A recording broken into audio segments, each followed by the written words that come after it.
Narito na ang mga pinakamaiinit na balita ngayong tanghali. Karagdagan tulong na hanggang 2,000 piso para sa mga benepisyaryo ng 4Ps at walang gutom program. Inanunsyo ni Pangulong Ferdinand Marcos Jr. Pagsabina sa tax record, bank statements ni VP Sara at asawang si Attorney Man Scarpio pinagdebatihan sa ika-6 na araw ng impeachment trial. House Prosecution Team, posibleng magbawas pa umano ng mga witness. 3 sa 4 na sospek sa pagpatay sa American marine biologist sa Negros Oriental na aresto na ng PNP. Sa MBC TV correspondents, gun ban, umarangkada na sa pagsisimula ng election period sa BARM. Sa MBC TV Sports, Lionel Messi nanguna sa comeback win ng Argentina kontra England. Haharapin ng Spain sa World Cup Final. At sa Showbiz Spotted, behind the scenes ng kasalang Bea Alonso at Vincent Co, ipinasilip.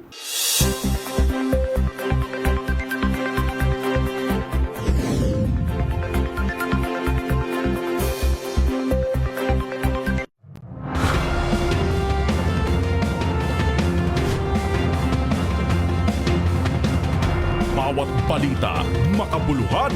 Bawat kwento, makapangyarihan. Boses ng Pilipino para sa Pilipino. Live mula sa MBC TV Studio. MBC TV Network News.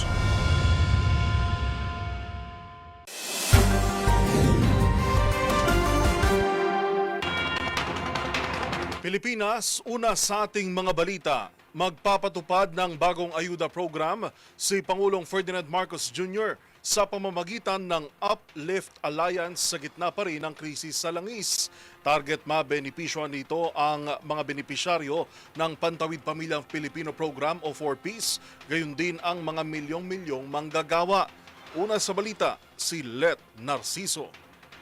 Pinalawak ng pamahalaan ang suporta sa mga sektor na apektado ng patuloy na krisis sa Middle East. Ito'y sa pamagitan ng Uplift Assistance. Ayon kay Pangulong Ferdinand Marcos Jr., sa ilalim ng programa ay makatatanggap ng 1 beses na karagdagang tulong na hanggang 2,000 piso ang 3.2 milyong benepisyaryo ng Pantawid Pamilyang Pilipino Program of 4Ps at yung Walang Gutom Program. Palalawakin din anya ang suporta para sa 2.2 milyong mahihirap at yung malapit ng maging mahirap na kabahayan na natukoy sa 2024 Community-Based Monitoring System o CBMS. Gayon din ang 1.2 milyong manggagawa na may mababang kita na nakumpirma sa talaan ng Social Security System. Sila ay makatatanggap ng 2,000 piso kada buwan simula ngayong Hulyo hanggang sa Disyembre. Sabi ng Pangulo, layo ng Uplift Assistance na mapangalagaan ang kakayahan ng mga pamilyang Pilipino na matustusan ang kanilang pang-araw-araw na pangangailangan. Mga kababayan, patuloy natin nararamdaman ang epekto ng tensyon sa gitnang silangan na nagdudulot ng banta sa pandaigdigang supply ng langis. Nakakaapekto ito sa ating ekonomiya at presyo ng mga bilihin. Kapag tumataas ang gastusin, mas bumibigat ang pasanin ng bawat pamilyang nagsisikap tugunan ang kanilang pangangailangan, lalo na ang mga Pilipinong nasa laylayan ng lipunan. Kaya naman, patuloy tayong kumikilos upang mapagaan ang kanilang pasanin. Titiyakin ng pamahalaan na maipagkaloob ang tulong na ito na mabilis, maayos at mas maginhawa para sa mga Pilipino sa pamamagitan ng digital na pamamaraan. Pangungunahan ang programa ng Department of Social Welfare and Development kasama ang iba pang mga ahensya ng pamahalaan. Para sa MBC TV Network News, ito si Let Narciso ng DZRH. Una sa Pilipinas, una sa Pilipino.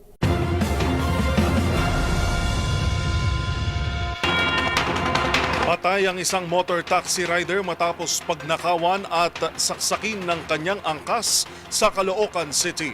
Ayon sa Caloocan Police, 1:55 ng madaling araw nang matagpuan ang biktimang rider na si Fabio Norbete Jr., 46 anyos, na may tama ng saksak sa kaliwang bahagi ng katawan. Naisugod pa sa ospital ang biktima pero idineklarang dead on arrival. Sa follow-up operation, natunto ng pulisya ang sospek sa Malabon matapos umanong gamitin ang ninakaw na motorsiklo sa isa pang hold-up. Nang tangkaing hold upin ang isa pang biktima gamit ang ice pick, nanlaban ito at humingi ng saklolo hanggang sa rumisponde ang mga residente na siyang nakadakip sa sospek. Nasa kustodiya na ng pulisya ang sospek na nahaharap sa kasong carnapping with homicide at robbery.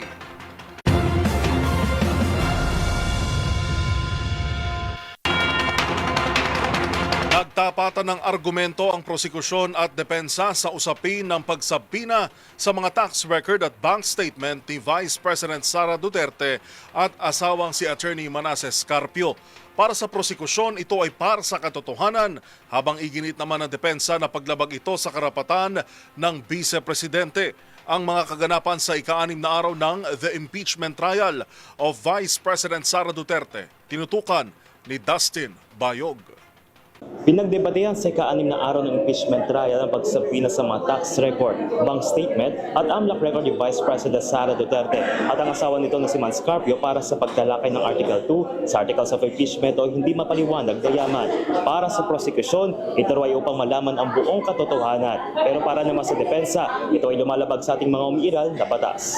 Inilatag ni na Representative Chel Jokno para sa panig ng prosecution at Attorney Michael Powa para sa panig ng depensa ang kanilang mga argumento kung bakit dapat at hindi dapat ipasampilan ng impeachment court ang tax records at bank statements ng pangalawang Pangulo. Igiti ni Jokno na nakasad sa mga naging desisyon ng Korte Suprema na may kapangyarihan ang impeachment court ay pasampina ang mga record ng pangalawang Pangulo sa kabila ng umira na data privacy at bank secrecy law. Aniya binubuksan nito ang buong katotohanan at paliwanag sa labis-labis umanong pagyaman ng pangalawang Pangulo, hindi pagdeklara ng kanyang ari-arian sa Statement of Assets, Liabilities and Net Worth o SALN at ang pakikibahagi sa mga negosyo sa kabila ng pagiging isang public official. The Constitution, Your Honors, please vests this impeachment court with extraordinary powers. Tanging ang hukumang ito lamang ang may kapangyarihang magpasya kung ang mga pinakamataas na pinuno ng ating bansa ay karapat-dapat pa rin manungkulan.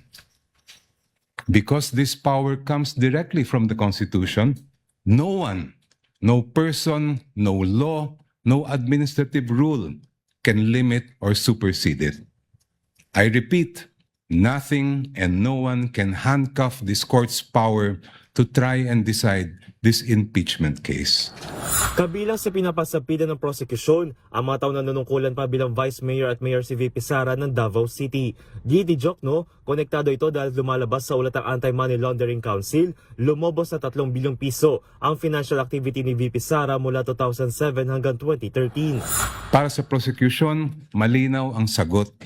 The Vice President's financial activity as Vice Mayor and Mayor of Davao City relates directly to the main fact in issue in this case, her fitness or unfitness to serve as Vice President. Kailangan makita ng publiko at ng mga Senator Judge ang tunay na kulay ng Vice Presidente at larawan ng kanyang buong pagkatao bilang isang lingkod bayan. Inungkat din ng prosekusyon na mayroon ng ganitong nangyari sa panahon ng impeachment trial ni dating Chief Justice Renato Corona. Pagdidiin ni Jokno, sa proseso ng impeachment, ang pananagutan sa taong bayan ang pinakamahalaga sa lahat. Gamitin ang inyong natatanging kapangyarihan at karapatan na busisiin ang bank records, tax records at AMLA reports kaugnay ni VP Sara at ng kanyang asawa. Sa ganitong paraan, Your Honors, madedesisyonan ninyo ang kaso base sa buong katotohanan. The truth, the whole truth, and nothing but the truth. ayon naman kay Attorney Powa, paglabag sa due process at karapatan ni VP Sara ang sakaling pagpahig ng korte na ipasabina ang mga dokumento. Tangi pa kailangan daw umano ng prosekusyon ay isang fishing expedition o paghanap ng mga ebidensya.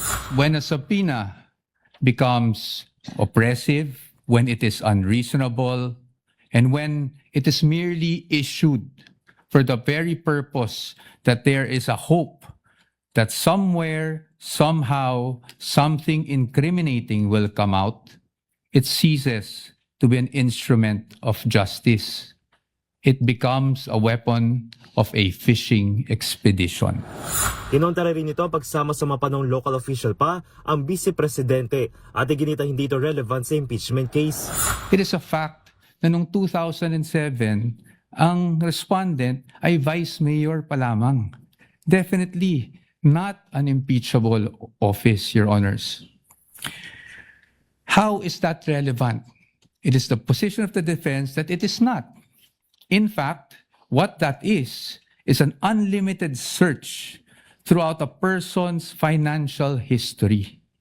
That should not be allowed. Iniyayag din ni Pawan na may mga desisyon din ng Korte Suprema na sumusuporta rito, gaya din ang ilang umiral na batas, gaya ng Anti-Money Laundering Act at Tax Code. Sa binigay na rebuttal, iginit ni Jokno na hindi confidential ang katotohanan, habang din ni Pawa ay dapat maprotektahan ang karapatan ng kahit sino sa due process. Pero ang hinahanap po ng impeachment court ngayon at sa mga susunod na araw, linggo at buwan ay ang katotohanan at ang layunin ay makamit ang pananagutan. Confidentiality, Your Honor, should not be the prevailing principle in this proceeding. Hindi po confidential ang katotohanan. It's beyond debate, no? That due process must be observed in every stage of the proceedings. And aside from that, due process requires, Your Honor, that we also respect the protections afforded by law on the respondent. Matapos naman ang isang oras na pulong ng mga Senator Judge, inanunsyo ni Presiding Officer Senator Chis Escudero na sa darating na Lunes sila ilalabas ang desisyon. Samantala, inanunsyo naman ni Lead Prosecutor Representative Jervil Luistro na hindi na rin nila isasalang bilang witness ang apat na iba pa bukod kina Atty. Zuleika Lopez at Captain Belinda Bello. Ayon kay Luistro, tanging si NBI Director Melvin Matibag na lamang ang isasala sa darating na Martes para sa pagtalakay ng Article 4 o grave threats at inaasa ng agarang pagtalakay ng Article 1 o usapin sa confidential funds. Para sa MBC TV Network News, ito si Dustin Balgon, DZRH-TV. Una sa Pilipinas, una sa Pilipino.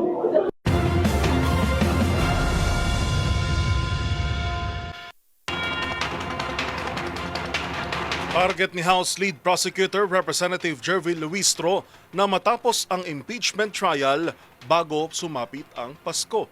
Ito ay kung magkakaroon ng may pagkakataon na magbabawas sila ng testigo sa ibang articles of impeachment na sa palagay nila ay mauulit o hindi nakakailanganin. Narito ang report ni Milky Rigunan. Dahil nabawasan ng witnesses ng prosecution sa Article 4 o grave threats, makatutulong ito para mabawasan ang haba ng paglilitis at hindi na paabutin parang Pasko.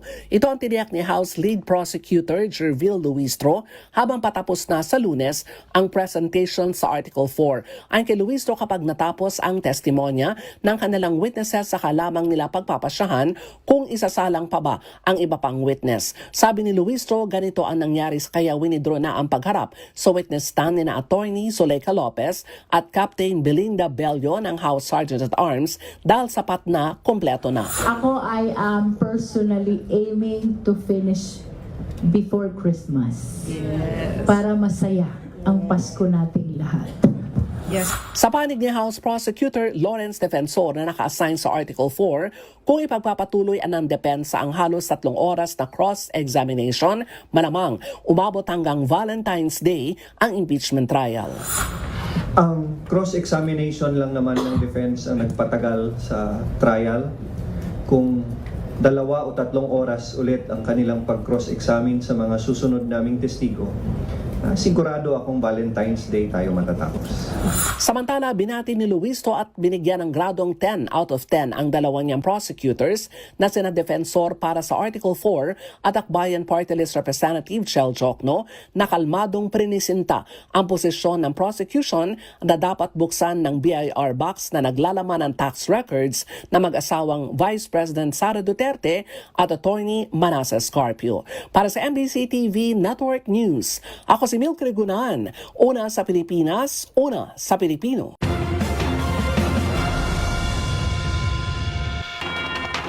Nahuli na ng mga otoridad ang 2 habang sumuko ang isa sa 4 na sospek sa pagpatay sa American marine biologist sa Negros Oriental.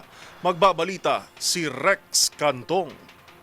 Isa ang voluntaryong sumuko at 2 ang naaresto sa follow-up operations ng Special Investigation Task Group ng Police Regional Office Negros Island Region para maaresto ang mga suspect na nagpaslang at nagbaril sa American marine biologist na si Dr. Kent Carpenter sa Sibulan, Negros Oriental. Ngayong umaga nagsasagawa ng press conference si PNP Provincial Director Colonel Timar Alam ng Negros Oriental Provincial Police Office at kinonfirma nito na nasa kustodiya na ng kapulisan ang 3 mga suspect at patuloy ang investigasyon na isinagawa ng mga otoridad.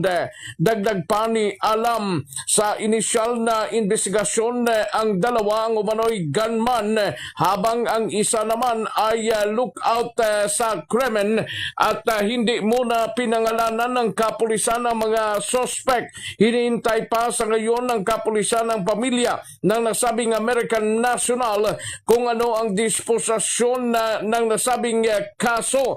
Sa ngayon inihanda na ng kapulisan ang mga kaso upang mahihain kaagad ngayong araw laban sa mga suspect. Para sa MBC TV Network News, ito si RH46 Rex Cantong, una sa Pilipinas, una sa Pilipino.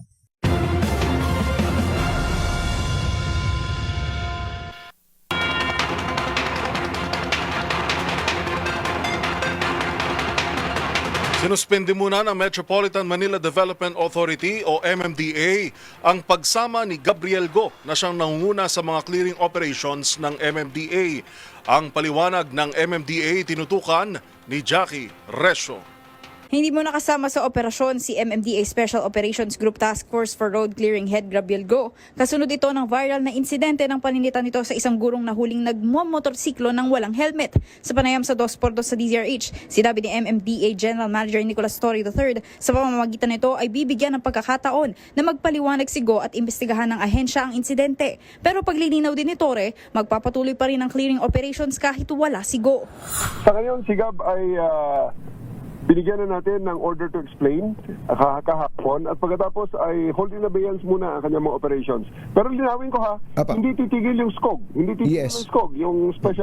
Yung special group namin, yung special operations group namin, hindi yun titigil sa kanilang trabaho. Si Gab lang muna ay pinastep back namin para magkaroon ng to give way sa patas at impartial investigation and also to give him time to also prepare his answer against the allegations leveled against him. Sabi naman ni Torre, magkakaroon ng policy review ang MMDA kasunod ng insidente tulad ng wastong pakikipag-usap ng mga enforcers sa mga traffic violators. So, sa ngayon, nire-review namin sa MMDA kung meron tayong ganung mga proseso. Kasi kung titingnan natin sa mga fast food, pag ikaw ay pupunta, di ba?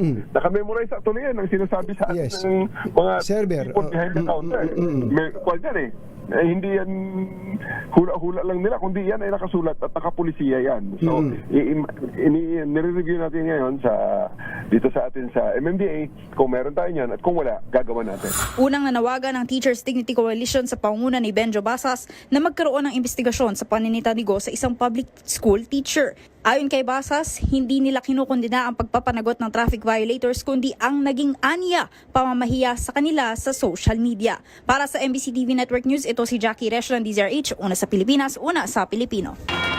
Samantala sa isang text message, nilinaw ni MMDA Chairman Attorney Romando Artes na hindi suspendido sa MMDA si Gabriel Go, ngunit suspendido lamang sa mga operasyon ng Sidewalk Clearing Operations Group o SCOG.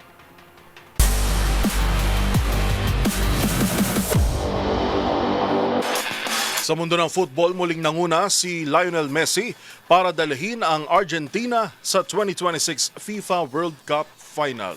Pinangunahan ni Messi ang pagbangon ng defending champions mula sa isang goal na pagkakahuli upang talunin ang England sa semifinals. Narito ang report ni Matchpoint Mili Borja. Pinangunahan ni Lionel Messi ang pagbangon ng Argentina upang talunin ng England with 2-1 final score sa semifinals at makapasok sa 2026 FIFA World Cup Finals. Nakabawi ang defending champions matapos mahuli sa score at makapagtala ng 2 goal sa huling bahagi ng laban upang mapanatili ang pag-asa sa back-to-back World Cup titles. Nanguna ang England sa 55th minute matapos ma-score ni Anthony Gordon ang cross ni Morgan Rogers. Tumugon ng Argentina sa 88th minute nang maisalpak ni Enzo Fernandez ang equalizer mula sa pasa ni Messi. Sa added time, muling naging susi si Messi matapos magbigay ng setup na naipasok ni Lautaro Martinez sa 92nd minute para sa game-winning goal. Makakaharap ng Argentina ang Spain sa World Cup Final matapos talunin ng European champions ang France with 2-0 final score sa hiwalay na semifinals match. Ang laban ay magiging muling pagharap ni Messi laban sa bansang kanyang pinagdaroan sa halos buong karera nito sa Barcelona.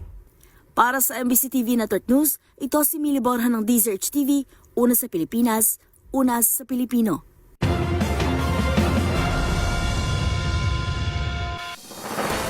Narito mga balitang dapat ninyong abangan. Senate President Sherwin Gatchalian, inaming siya mismo ang humiling na magkaroon ng ibang presiding officer sa impeachment court. Day 7 ang pagdinig, asahan daw na magiging exciting. Sa MBC TV Global, Iran lalong naghigpit sa Strait of Hormuz. Amerika muling nagkasa ng pag-atake. Lahat ng yan sa pagbabalik ng MBC TV Network News.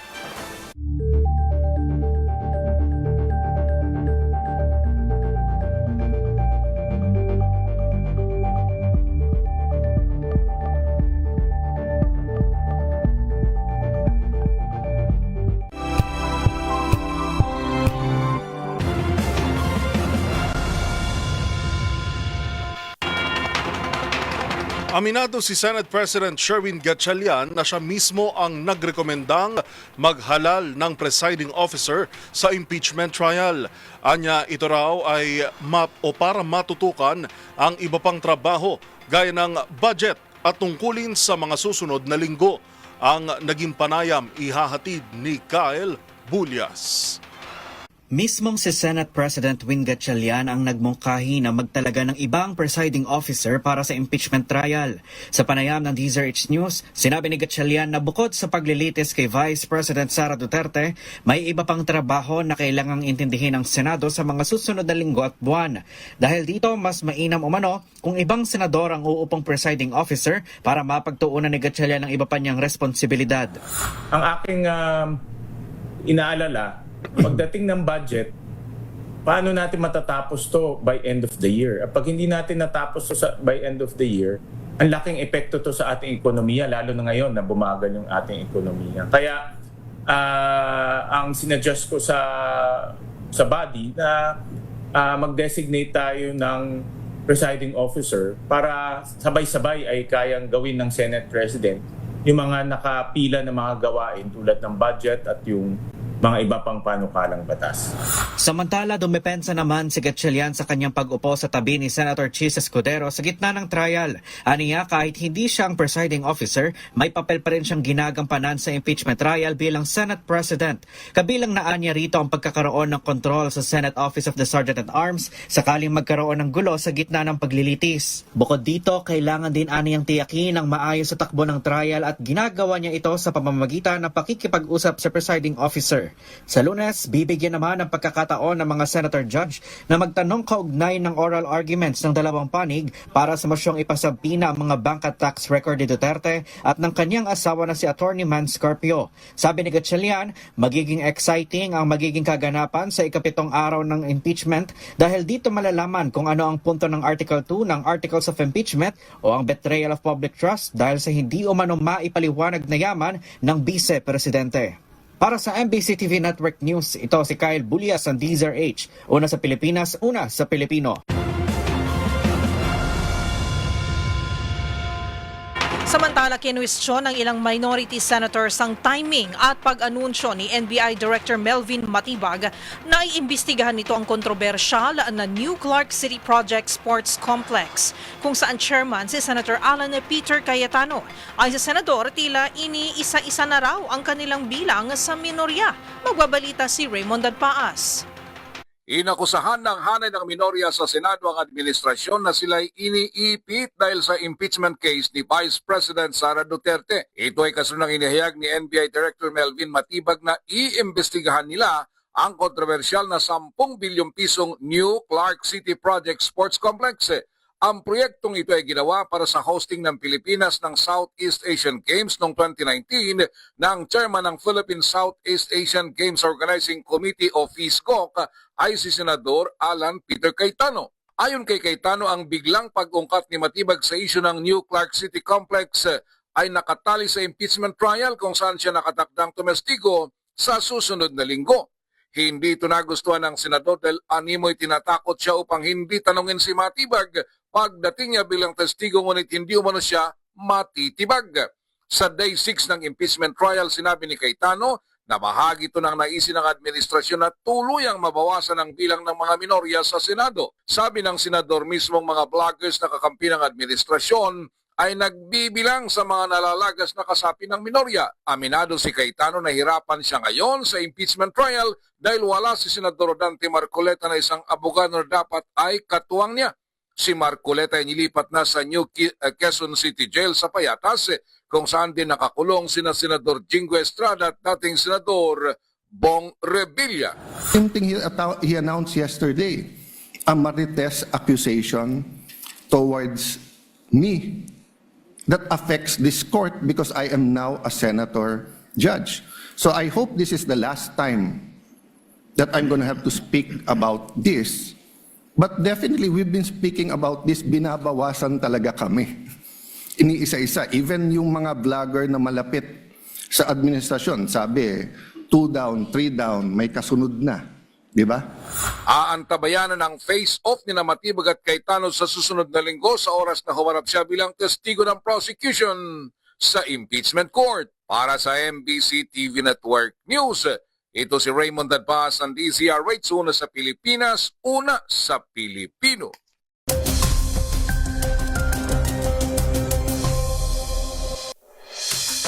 Para po sa ating ulat panahon ngayong araw ng Huwebes, wala na tayong minomonitor na sama ng panahon o low pressure area sa loob ng Philippine Area of Responsibility. Dahil dito makararanas ng maaliwalas na panahon ang malaking bahagi ng bansa at asahan rin ang mainit na tanghali at hapon, gayon din ang mga biglaan at panandali ang buhos ng ulan. Sa ngayon, habagat o southwest monsoon ang nakakaapekto sa Babuyan Islands at Batanes. Ayon sa Pag-asa, mananatili ang ganitong maaliwalas na panahon sa susunod na 4 hanggang 5 araw, kung saan walang inaasahang mamumuo na sama ng panahon sa loob at labas ng ating PAR.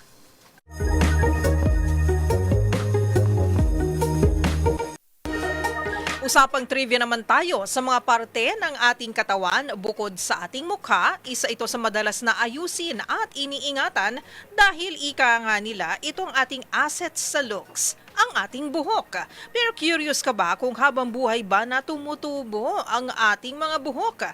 Kaya alamin na this, tumitigil ba sa paghaba ang ating mga buhok?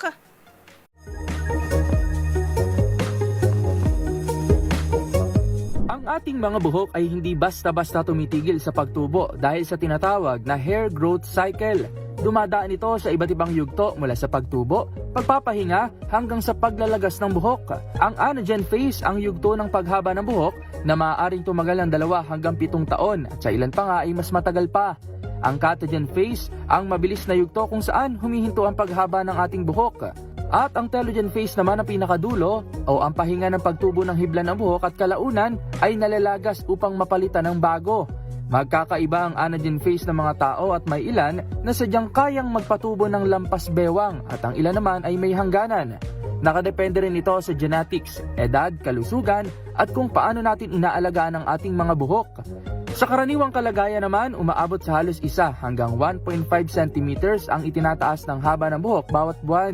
Kaya kung pakiramdam mo ay hindi na ito humahaba, posibleng nalalagas lang ito at naabot na ng iyong buhok ang natural na limit ng hair cycle.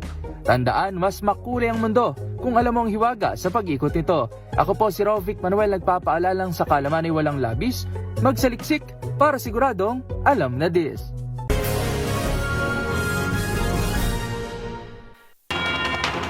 Mas tumindi pa ang tensyon sa pagitan ng Estados Unidos at Iran matapos muling magpalitan ng mga pag-atake at targetin ang kani-kanilang military infrastructures. Habang binigyan naman ng standing ovation ng mga mambabata sa United Kingdom si resigned UK Prime Minister Keir Starmer matapos ang kanyang huling talumpati. Ang mga balita mula sa ibayong dagat tinutukan sa Global Headlines Report ni James Galange. Balita mula sa Iran. Matapos ang muling pag-atake ng US sa Tehran, nagbabalang Iranian forces na lalo pa nilang hihigpitan ang pagsasara ng mga mahalagang trading routes sa rehiyon, kabilang ang mga rutang dinaraanan ng mga oil at gas commercial shipments. Ayon sa Islamic Revolutionary Guard Corps o IRGC, ito'y kung magpapatuloy ang acts of aggression na ginagawa ng Estados Unidos. Matatandang gumamit ang US ng 90-minute wave nitong Miyerkules para targetin ang coastal defense at cruise missile storage ng Iran sa Greater Talb Island. Habang nagbabala naman si US President Donald Trump na pasasabugin din nito ang mga tulay, power plant at iba pang energy infrastructure sa susunod na linggo, maliban na lamang kung papayag ang Iran na ipagpatuloy ang negosasyon. At sa iba pang balita, kasunod na nakatakdang pagbibitiw sa pwesto ni United Kingdom Prime Minister Keir Starmer sa July 20, binigyan ito ng standing ovation ng lehislatura para sa kanyang huling talumpati. Ito ang naging pagkakataon ni Starmer upang magpasalamat sa mga sumuporta sa kanya mula pa noong 2015 kasabay ng kanyang pagpapahayag ng suporta sa kanyang magiging kapalit. Matatandang inanunsyo ng opisyal ang kanyang resignation noong nakaraang buwan sa kagustuhan magkaroon ng pagbabago sa pamumuno mula sa mga miyembro ng kanyang mismong partido. This is the end of my political journey. In 6 years, went from historic defeat in 2019 to historic victory in 2024. And in 2 years in government, I leave the country in better shape than I found it. Kabilang si Starmer sa mga naunang leader sa buong mundo na nagsulong ng social media ban sa mga kabataan o 16-year-old pababa at naglunsad ng mga partnership para patatagin ang relasyon nito sa iba pang bansa sa Europa. Gayon din na muling manalo ang Labour Party sa Parliamentary General Election matapos ang 10 taon. At yan naman nakakalap nating balita mula sa iba't ibang panig ng mundo. Para sa MBC TV Network News, ito si James Galangi ng DZRH TV. Una sa Pilipinas, una sa Pilipino.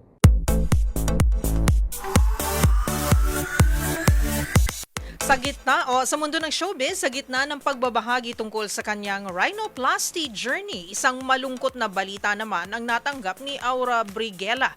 Ang komedyante naging emosyonal nang malaman na na-diagnose na may breast cancer ang ina. Naritong report ni Showbiz Angel. Face card updated. Yan ang say ng komedyanteng si Aura Briguela nang ibahagi ang kanyang rhinoplasty journey.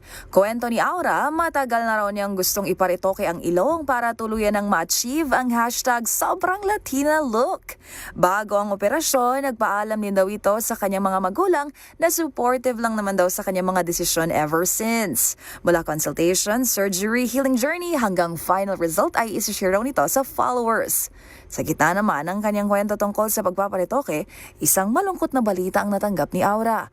Ito'y nang makumpirmang may breast cancer ang ina. Ba't ka naiyak? Nasot na ako ng doktor. Oo, ano sabi? Cancer daw. Cancer? Okay lang yan. Patanggalin mo lang. Bawal ako umiyak. Nang matapos naman ang kanilang pag-uusap ay doon na tumulo ang luha ng komedyante na dasal ang paggaling ng ina.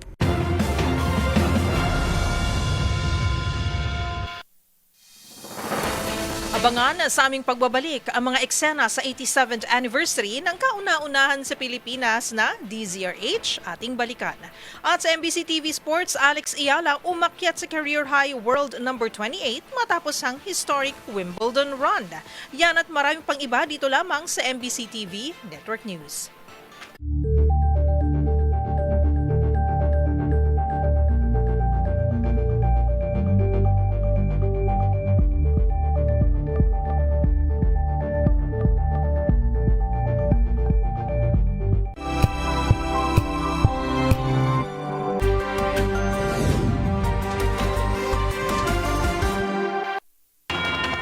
Sa pagpapatuloy ng ating balitaan, mahigpit ng binabantayan sa Bangsamoro Autonomous Region in Muslim Mindanao o BARM ang pagpapatupad ng gun ban sa gitna ng pagsisimula ng election period.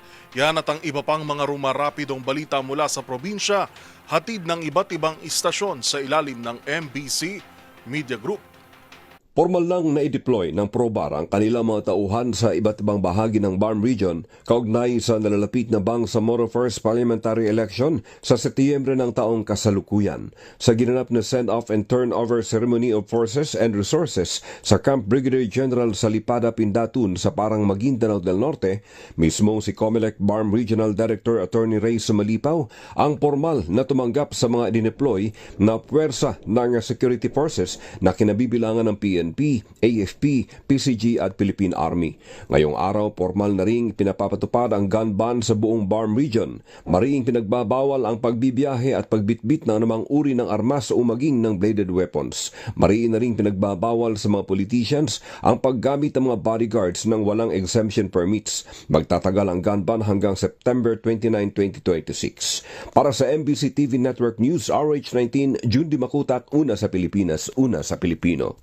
Timbog ang 55 anyos sa tricycle driver na residente ng Kalasyaw, Pangasinan matapos itong magbenta ng isang plastic sachet na naglalaman ng hinihinalang shabu sa pulis na nagkunyaring buyer. Batay sa ulat ni Kalasyaw OIC Chief of Police Lieutenant Colonel Daryl Nibado, alas 4 ng hapon nagsagawa ng bypass operation ng kanyang mga tauhan sa Drug Enforcement Unit na nagresulta ng pagkakumpiska ng illegal na droga na tumitimbang 2.28 grams na may standard drug price na 15,504 pesos mula sa suspek. Kaso ng paglabag sa Republic Act 9165 Comprehensive Dangerous Drug Act of 2002 ang kinakaharap ngayon ng akusado na kasalukuyang nasa kustodiya ng Kalasyaw Police Station. Mula sa Action Radio Pangasinan para sa MBC TV Network News, ito si Freddy Fajardo, Arrested State, una sa Pilipinas, una sa Pilipino. Mahaharap sa kasong paglabag sa Section 5 at 11, Article 2 ng Republic Act No. 9165 o Comprehensive Dangerous Drugs Act of 2002 ang isang 29 anyos na lalaki matapos maresto sa sinagawang bypass operation sa Barangay Combugan, Tagum City, Davao del Norte alas 10:47 ng gabi. Kinilala ng kapulisan ng suspect sa alias na Joseph, residente ng Barangay San Jose, Santo Tomas, Davao del Norte at pansamantalang nanirahan sa Barangay Combugan. Nakumpiska mula sa kanya ang tinatayang 5 gramo ng hinihinalang shabu na may standard drug price na 34,000 kasama ang bypass money, mga drug paraphernalia at isang motorsiklo na pinaniwala ang ginagamit sa pagbebenta ng illegal na droga. Kasalukuyan na sa kustodiya ng Tagum City Police Station ang suspect habang inihanda ang kaukulang kaso laban sa kanya. Ayon sa kapulisan, bahagi ang operasyon ng kailang pinaigting na kampanya laban sa illegal na droga sa lungsod. Para sa MBC TV Network News, ito si June Soter, una sa Pilipinas, una sa Pilipino. Nasa 74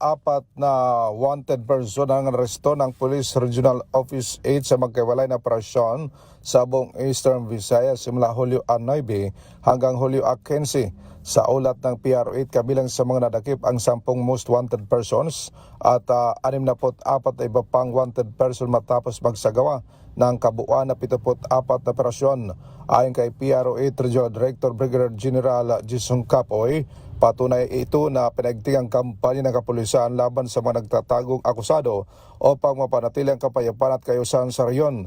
Tiniyak naman ng PRO8 nagpapatuloy ang kanilang manhunt operations sa iba pang law enforcement activities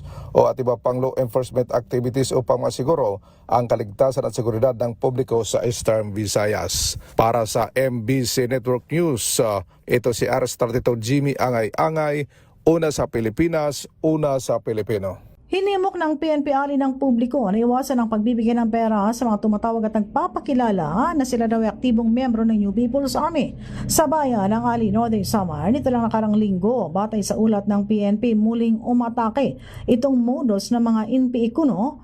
Ngunit ito pala ay mga scammer. Bagamat hindi na ito bago at paulit-ulit na rin na sinasabi ng otoridad na ginagamit lang ang pangalan ng NPA nitong mga scammer na patuloy na nagbibigay ng pagkabahala naman at alarma sa mga residente. Ang mga nagpapakilalang NPA humihingi ng pera at nagbabanta. Payo ngayon ng kapulisan, i-block ang number na tumatawag, iwasan sagutin kung hindi kakilala, i-report agad sa istasyon ng pulis at maging mapagmatsyag. Ayon pa sa PNP, ang mga cellphone number na ginagamit ng mga nagpapakilalang sila daw ay aktibong miyembro ng New People's Army na nanghihingi ng pera at nagbabanta ay ang mga numerong 0912-480-7140, 0909-6746822, 0961-635-4338, 0948-987-4735. Hinikayat ng kapulisan ng Alin na agad makipag-ugnayan sa pulisya ng Alin o tumawag sa kanilang hotline number na 0916-474-2061 o magpadala ng email sa pnpalin@yahoo.com. Mula sa MBC TV Network News, RH34 Jane Galit Bantayan ng DZRH. Una sa Pilipinas, una sa Pilipino.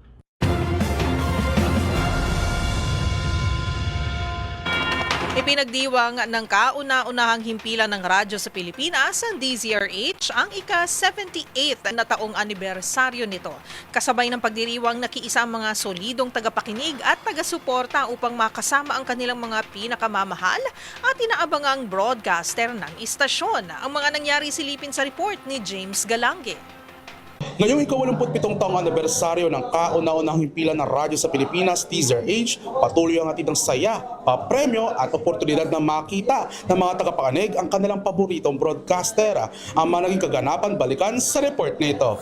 Dinagsan ng mga taga-subaybay ng kauna-unahang himpilan ng radyo sa Pilipinas, DZRH, ang istasyon para makisaya at may pagdiwang sa selebrasyon ng ika-87 taong anibersaryo. May mga kumasa sa pa-TikTok challenge, nagpalagay ng stickers sa kanilang mga sasakyan, gayon din na mabusog sa inihandang lugaw ng DZRH Operation Tulong.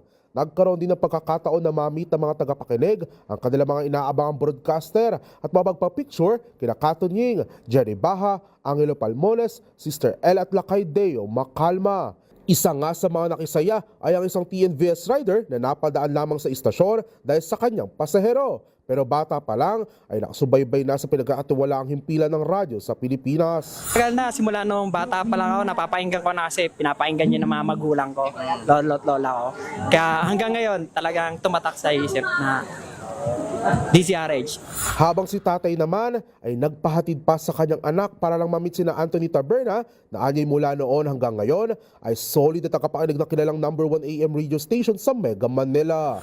Naku, napakatagal na, kaya lang medyo kasi yung naging trabaho ko, naging confidential agent ako, medyo nawawala na siya sa ano ko. Pero DZRH is DZRH. Samantala, namahagi rin na limpak-limpak na papremyo ang DZRH na raffle mula sa mga groceries, DZRH merchandise at cash prizes. Habang mismo sa MBC Media Group Chairman Mr. Fred J. Elizalde naman ay namahagi ng mga radyo sa mga dumalo. Taong 1939 nga na itinatag ang himpilan na unang nakilala bilang KZRH na siya naging kaagapay ng mga Pilipino sa pagkalap ng mga makabuluhang impormasyon mula pa noong panahon ng World War II hanggang sa mga hamong kinakaharap ngayon. Kaya naman sama-samang panawagan ng DZRH ngayong 87 taong anibersaryo, iisa tayo. Sa ating mga viewers, sa walang sawang pagsusubaybay sa DZRH, dahil sa inyo, ang DZRH ay umabot na po ng ika-87 years anniversary itong taon na to. Yan, at hindi lang niya nabay, iyayabang na rin natin. Iyayabang natin. Oo, #1 na naman kami sa buong Metro Manila, sa Mega Manila. At sa buong mundo. Kung tutuusin talaga, #1 pa rin sa nationwide. Para sa MBC TV Network News, ito si James Galagi ng DZRH TV. Una sa Pilipinas, una sa Pilipino.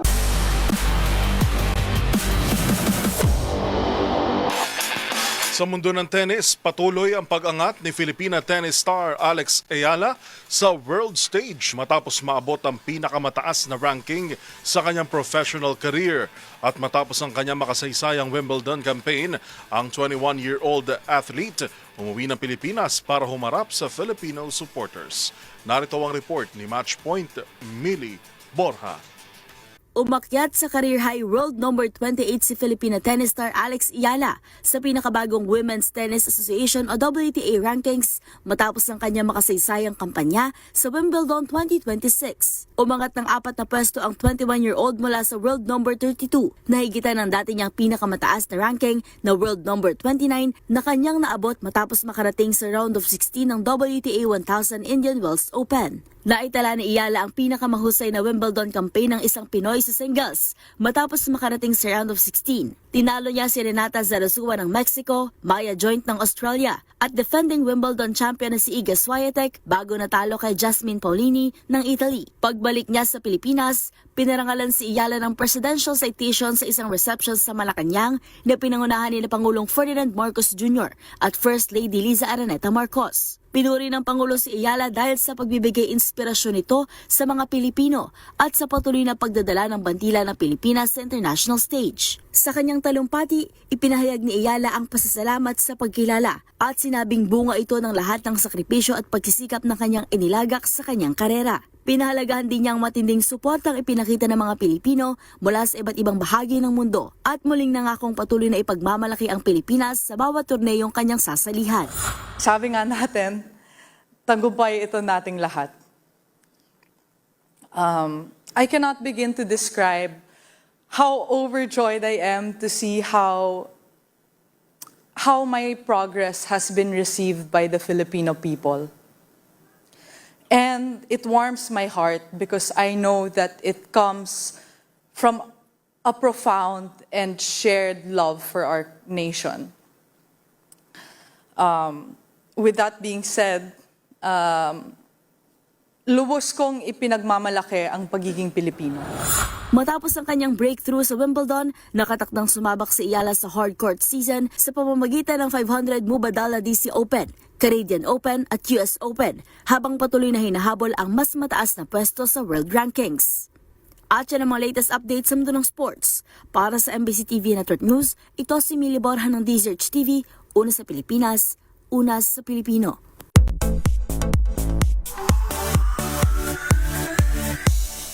Ilang araw matapos gumulat sa publiko ang kasalang Bea Alonzo at Vincent Co, tuluyan ng nag-share ng kanilang wedding photos ang aktres. Ang pasilip ni Bea sa kanilang simple at pribadong kasal, tutukan sa report ni Showbiz Angel. Officially, Mrs. Co na ang aktres na si Bea Alonzo. Sa Instagram, ibinahagi ni Bea ang ilang kuhang larawan mula sa kanilang civil wedding ceremony ng negosyanteng si Vincent Co at may caption na home. Naselyohan ang pag-iibigan ng dalawa dakong alas 7 ng gabi sa Makati City Hall nitong Lunes, officiated by Mayor Nancy Binay. Kwento nga ng aktres, para sa espesyal na okasyon, siya mismo ang nag-makeup sa sarili at wala rin anya itong kinuhang official wedding photographer. Ang simple at tila bigla ang kasalan, gumulat sa marami, gayong mga gunita na ilang buwan na rin ang nakalipas mula nang maging usap-usapan na sa Spain ito magpapalitan ng matamis na I do, ngunit hindi umano natuloy. Natuldukan na rin ang mga espekulasyon ng publiko ng ihayag ng abogado ng aktres na malayaan niya at walang naging legal na hadlang tungkol sa prenuptial agreement ng mag-asawa. Samantala, agad namang bumuho sa mga komento ng pagbati mula sa mga taga-showbiz at fans na masaya para sa newlywed couple. Para sa MBC TV Network News at Morning Showbiz Angel ng DZRH TV, una sa Pilipinas, una sa Pilipino.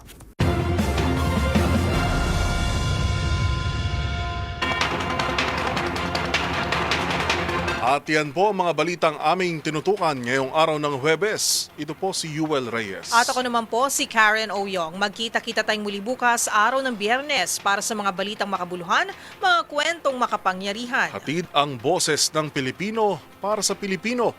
Ito po ang MBC TV Network News. Una sa Pilipinas, una sa Pilipino.